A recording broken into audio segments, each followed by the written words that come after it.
नागपूरमधील धरमपेठमध्ये लावण्यात आलेल्या फलकातून सरकारी अधिकाऱ्यांना सद्बुद्धी दे असं गणरायाकडे साकडं घालण्यात आलेलं आहे। सरकारी कार्यालयामध्ये सर्वसामान्य नागरिकांची होणारी फरफट, येथील भ्रष्टाचारामुळे नागरिकांची होणारी लुबाडणूक याकडे फलकातून लक्ष वेधण्यात आलंय। हे गणराया सरकारी कार्यालयातून भ्रष्टाचाराचं विघ्न दूर होऊ दे, सामान्य गरीब नागरिकांची कामं पार पडू दे, अधिकाऱ्यांना सद्बुद्धी दे, हेच तुझ्या चरणी जनतेचं मागणं असं फलकावर लिहिण्यात आलेलं आहे। त्यामुळे हे फलक चर्चेचा विषय सध्या शहराच्या परिसरामध्ये ठरलेला आहे। याचा आढावा घेतला आमचे प्रतिनिधी ज्ञानेश्वर पवार यांनी। पाहूया।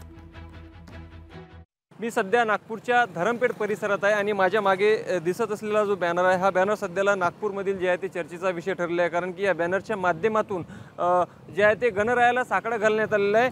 सरकारी कर्मचाऱ्याला सद्बुद्धी दे अशा पद्धतीचे साकडं जे आहे ते गणरायाला या फलकाच्या माध्यमातून घालण्यात आलेलं आहे। हा फलक नेमका कुणी लावला यावर नावाचा उल्लेख देखील करण्यात आलेला आहे। मात्र महानगरपालिका असेल, NIT असेल, त्याचबरोबर RTS, सिटी सर्वे, सार्वजनिक बांधकाम विभाग आणि इतर सर्व सरकारी कार्यालयातून भ्रष्टाचाराचं विघ्न दूर होऊ दे आणि सामान्य गोरगरिबांचे कामे सहजरित्या होऊ दे आणि याबद्दल जे आहे ते अधिकाऱ्यांना सद्बुद्धी दे, हेच तुझ्या चरणी जनतेचं मागणं अशा आशयाचं बॅनर जे आहे ते या ठिकाणी लावण्यात आलं आहे। आणि एकूणच गणपती बाप्पाला जे आहे ते साकडे या ठिकाणी घालण्यात आलेलं आहे। धरमपेठ परिसरातील चिल्ड्रन पार्क येथे जे आहे ते हे बॅनर लावण्यात आलेलं आहे। एकूणच पाहू शकतो की या बॅनरच्या माध्यमातून जे आहे ते सरकारी कर्मचाऱ्यांना हे गणराया सद्बुद्धी दे अशी मागणी करण्यात आलेली आहे। त्यामुळे हा जो बॅनर आहे सध्याला नागपूर शहरामध्ये चर्चेचा विषय ठरला आहे।